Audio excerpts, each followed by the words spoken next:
Buenas, yo soy Javier Caño y esto es Caño de Panenka, un canal de YouTube que habla sobre fútbol español con contenido diario.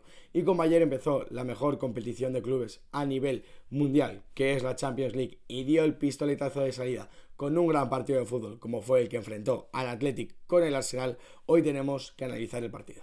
Ya sabemos que aquí hablamos de los 20 equipos de la primera división española. Y ayer, pues bueno, este Athletic Arsenal dejó muchos detalles que son interesantes de analizar. De vez en cuando los equipos españoles jueguen partidos pues de este tipo de grandes competiciones y que se merezcan un análisis propio, iremos trayéndolos al canal poquito a poco en vídeos como este de 10 a 15 minutos. Así que si no lo has hecho ya, suscríbete a este canal, a Caño de Panenka, porque estamos empezando y todo apoyo se agradece una barbaridad.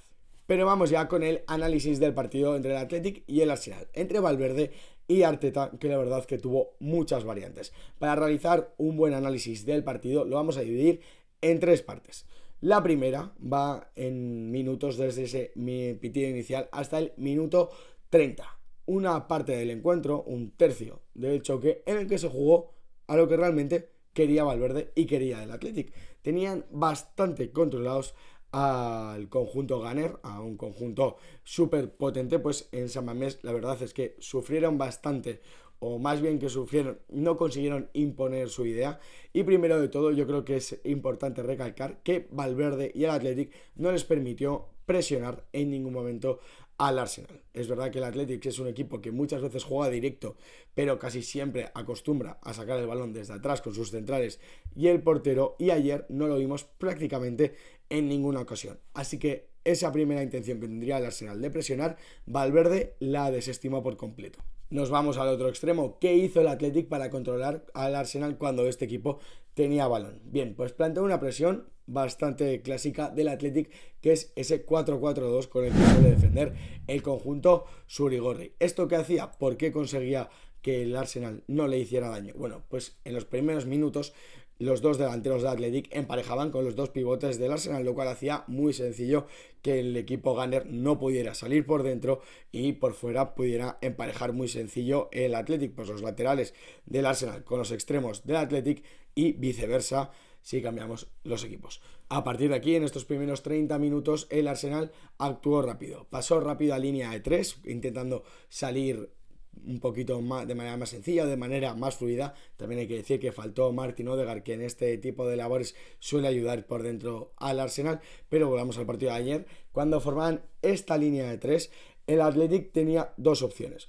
Cuando era Mosquera, el jugador que salía por la derecha, el Athletic le presionaba encerrándole y obligando a que este jugador, Cristian Mosquera, tomara las decisiones. ¿Qué hacía? Bueno, pues prefería que tomara las decisiones Mosquera a que las pudiera tomar Zubimendi o Gabriel Magallanes, que son jugadores, Zubimendi, que evidentemente tiene una inteligencia posicional superior a la del resto, de Gabriel Magallanes, que lleva muchos años en el Arsenal y probablemente tenga más claro que Mosquera cuáles deben ser las salidas. A partir de ahí muchas veces forzaba el golpeo en largo de Cristian Mosquera y ahí el Athletic estuvo muy bien ganando los duelos y las caídas y así conseguía dominar. Pero en la otra opción, cuando era Zubimendi el que iba a la derecha, o Declan Rice en algunos momentos, el Athletic saltaba con el extremo. Muchas veces era Robert Navarro el que saltaba y al que liberaban era a Jurriën Timber, que muchas veces lo encontraba el Arsenal. Ahora bien, yo creo que el Athletic se planteaba, o Valverde cuando preparó el partido, lo que planteaba era, bueno, si tengo que liberar a alguien, que sea al lateral derecho del Arsenal, a Timber, que está muy lejos de mi portería y está en una banda, y siempre que puedan conectar con él, yo voy a poder replegar rápido o incluso volver a saltar a la presión. Así que de esta manera conseguía el Athletic que el Arsenal no le saliera y controlar todo lo que hacía el Arsenal con balón. A partir de aquí el conjunto Surigorri evidentemente se sentía muy cómodo porque hacía que el Arsenal no pudiera implementar su propuesta, no pudiera ni presionar ni salir con balón. A partir de aquí, ¿qué hacía el Athletic Club con balón? Bueno, pues cuando recuperaba alto, evidentemente salía lo más rápido posible. Aquí pues con Sancet, Berenguer, Robert Navarro, Iñaki Williams conseguían o intentaban salir lo más rápido posible. Pero cuando sí que tenía que atacar de manera un poco más posicional, a mí me llamó la atención un detalle, y es que Alex Berenguer y Robert Navarro, que eran los supuestos extremos del Athletic ayer en el partido de Champions, abandonaban constantemente la banda. ¿Esto qué hacía?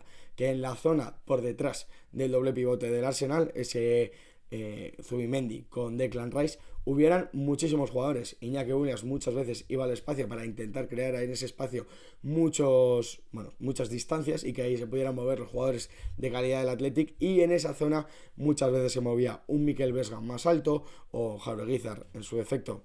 Iban cambiando de roles, pero también estaba Robert Navarro, Alex Berenguer o Jan Sanzet, y es verdad que en esa primera media hora sí que el Athletic consiguió hilvanar algunas jugadas por dentro, aunque vimos que por fuera sí que perdía bastante esa capacidad, pero bueno, tampoco tenía esos extremos desequilibrantes pues que puede tener el Nico Williams o el lateral, por ejemplo Areso, que puede ser desequilibrante por sí mismo, no estaba ayer. Entonces bueno, sacrificaba las bandas por tener mucha gente por dentro, lo cual además también luego le permitía recuperar más alto o volver a apretar más cerca de la pérdida. Así que intentaba atacar esa zona. Es verdad que luego le costó mucho hacer daño al Atlético a nivel posicional al Arsenal, pero veíamos que estos extremos abandonaban, se metían por dentro, y a partir de ahí el Atlético dominaba, como hemos visto, sin balón por la presión y porque no le permitía presionar al Arsenal, y con balón porque cuando tenía balón en tramos cortos, porque metía mucha gente por dentro y eso muchas veces hundía al Arsenal. Vamos con la segunda parte de este análisis, que va desde el minuto 30 hasta el minuto 70 más o menos, en la que ahora sí el Arsenal consiguió dar un paso adelante y la verdad que dominar mucho más al Athletic, alejándolo mucho de la portería de David Raya, o al menos en muchos momentos. ¿Qué hizo el Arsenal para volver a tener ese dominio que tanto estaba buscando? Bueno, seguía muchas veces con esa línea de 3 saliendo formada por Mosquera, Zubimendi y Gabriel Magallanes, pero en este caso Mosquera siempre iba al medio de esa línea de 3, para que no le pudieran encerrar en una banda y tener que buscar el golpeo, lo cual a mí me pareció un movimiento micro, pero muy interesante. Tenían muchas veces a Declan Rice por dentro, pero la clave era en que Calafiori iba pisando mucha más zona interior. Evidentemente, le hemos visto mucho al Arsenal hacer esto, metía muchas veces al jugador italiano por dentro, que se sumaba a Merino con Rice, ya eran 3 por dentro y 3 centrales que estaban sacando el balón. Esto complica mucho la tarea de la presión de cualquier equipo, y evidentemente al Athletic también se lo complicó mucho, y lo que hizo es que el Athletic se hundiera mucho más. Es verdad que el Arsenal ganó mucho control, pero no ganó especialmente especial peligro, esa generación de peligro. También esto tiene mucho que ver con que no estaba Bukayo Saka, por ejemplo, que no estaba Martin Odegaard para aportar esa magia en el último cuarto del campo. Pero me parece reseñable que, aunque el Arsenal tuviera el control del balón y el Atlético estuviera más hundido, el equipo ganer no consiguiera hacer daño. Aquí evidentemente tenemos que mirar mucho las individualidades del Athletic, porque Dani Vivian y Aitor Paredes estuvieron espléndidos en su labor, la verdad. Controlaron a Gyökeres en todo momento, saliendo fuera a las ayudas, saliendo a la presión muchas veces con saltos arriesgados, ganando muchísimos duelos. La verdad es que firmaron una actuación, pues lo mejor de la temporada, yo creo, y a la altura de el partido que era un partido de Champions League contra el Arsenal. Pero también son reseñables, pues por ejemplo, la actuación de Andoni Gorosabel, Adama Boiro por la izquierda, que recibió muchas ayudas pero consiguió más o menos frenar a Noni Madueke. Mikel Jaureguizar estuvo muy bien, sobre todo en labores de recuperación. Mikel Vesga ayudó muchas veces sin balón, aunque con balón a veces estuviera un poquito más limitado. Y vemos que había muchas individualidades del Athletic que en el momento de resistir, en el momento de meter el culo atrás, y aquí hay que resistir contra el Arsenal, la verdad que sumaron muchísimo, y que al final, si tú sumas un plan muy trabajado, individualidades muy buenas o que están a muy buen nivel, pues el colectivo lo nota mucho. Y el Athletic, de esta parte del 30 al 70, es verdad que no consiguió salir tanto, aunque tuvo la mejor ocasión, que fue una jugada individual de Berenguer por banda, que fue a la contra. Pero aunque no consiguiera salir tanto, la verdad es que consiguió que el Arsenal no le hiciera daño durante todos estos minutos, y eso es algo a destacar. Y nos vamos ya a la última parte del análisis, que comprende desde el minuto 70 hasta el minuto 90 del partido, que yo creo que resume muy bien lo que es el fútbol ya no actual, lo que ha sido toda la historia, que es que el fútbol es un deporte colectivo, pero que se decide generalmente por individuos. Y aquí se vio la distancia que hay entre plantillas. Vamos a repasar los cambios que hizo cada equipo. El Arsenal introdujo a Martinelli, Trossard, Hincapié y Norgard. Y el Athletic introdujo a Yuri, Unai Gómez, Rego, Guruceta y Nico Serrano. Evidentemente, los dos equipos acusaban bajas. Los dos equipos les faltaban varios de sus mejores jugadores. Pero los cambios, la diferencia que hay entre ellos, evidentemente, como tiene que haberla por el presupuesto que tiene cada equipo, y luego si nos metemos más a fondo pues entre la filosofía que tienen los dos equipos, tiene que haber esta diferencia, esta distancia entre los cambios, entre la calidad de los cambios. Y la verdad que marcó el partido, porque hasta el 70 el trabajo colectivo del Athletic fue, la verdad que excelso, fue muy organizado, fue muy efectivo, no sufrió prácticamente nada contra el Arsenal, contra todo un Arsenal, pero dos acciones de Martinelli mataron el partido. Y es un extremo que sería titular en muchísimos equipos de Europa, que igual no es ese extremo para ganar la Champions, pero es ese extremo para que saliera en el 70 en el primer partido de fase de grupos de la Champions. Es evidente que te puede dar mucho y que te puede romper el partido.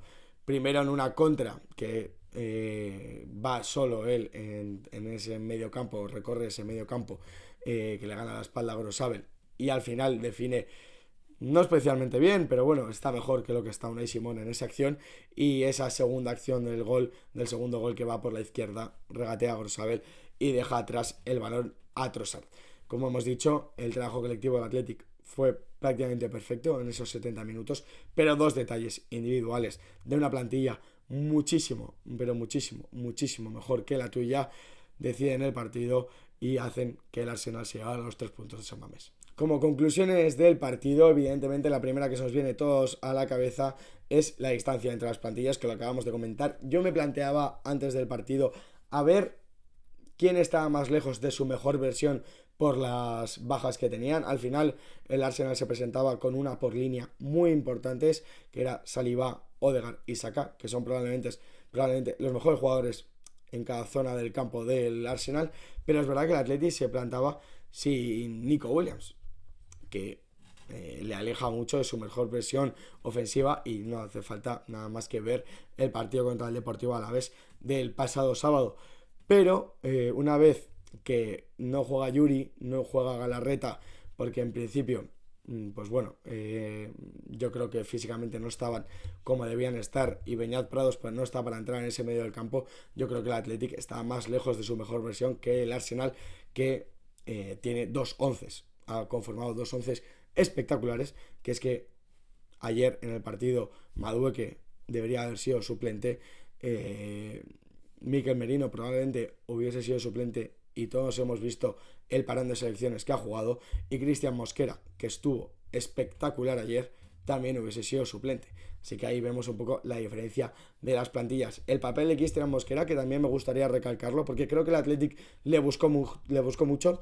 La verdad, todos los duelos por arriba, todos los saques de puerta iban a esa zona a intentar que Cristian Mosquera que fallara, que no estuviera tan bien, y creo que respondió con nota altísima el ex del Valencia ante este reto que le planteaba el Athletic. Yo, si fuese Valverde y unas horas más tarde del partido, creo que hubiese hecho exactamente lo mismo, porque entre buscar en largo sobre Gabriel Magallanes o sobre Mosquera, pues creo que también hubiese buscado sobre Mosquera, pero la verdad que el central español respondió perfectamente. En salida de balón quizás no tan bien, pero también más o menos de aprobado, pero en lo defensivo estuvo muy, muy, muy bien. A nivel atlético, en clave Athletic, yo creo que la afición sobre Gorri se tiene que quedar con que ha competido o compitió ayer como mínimo para pasar de ronda. La verdad, si compites así contra el Arsenal, el resto de partidos que lo vas a poder preparar también con tiempo, como has podido preparar el Arsenal, pero tu equipo va a tener un poco más de rodaje. En principio, si compite igual que contra el Arsenal, va a pasar de ronda. Va a ir a Dortmund y le va a complicar mucho el partido al Borussia Dortmund, seguro. Va a ir el PSG a San Mamés y estoy seguro que Valverde tendrá un plan preparado. Luego se podrá ganar, se podrá perder, pero creo que ha demostrado al Athletic que va a competir contra prácticamente cualquiera, y ya no te digo contra el Newcastle, Sporting de Portugal, Atalanta, Slavia de Praga o Karabaj. Evidentemente, si compites como ayer, si el Athletic compite como ayer, no voy a decir que sería favorito en los 5 partidos, porque ir a St. James's Park o al campo del Atalanta va a ser muy complicado, pero como mínimo va a competir muchísimo y va a sumar muchos puntos. Así que este es mi análisis del Athletic Arsenal. Hemos tocado un poco de táctica, hemos tocado actuaciones individuales, hemos tocado sensaciones generales del partido, hemos tocado diferentes variantes que ha habido durante los minutos, durante el partido o durante las diferentes fases del partido. Así que yo creo que ha quedado un análisis muy completo. Como mínimo, para que te suscribas, darle like y oye, si has llegado hasta aquí, compártelo con tus amigos, que seguro que les gustará. Así que nos vemos en el siguiente. Hoy vídeo a las 2, mañana vídeo a las 2, pasado vídeo a las 2 y todos los días vídeo a las 2 sobre fútbol español.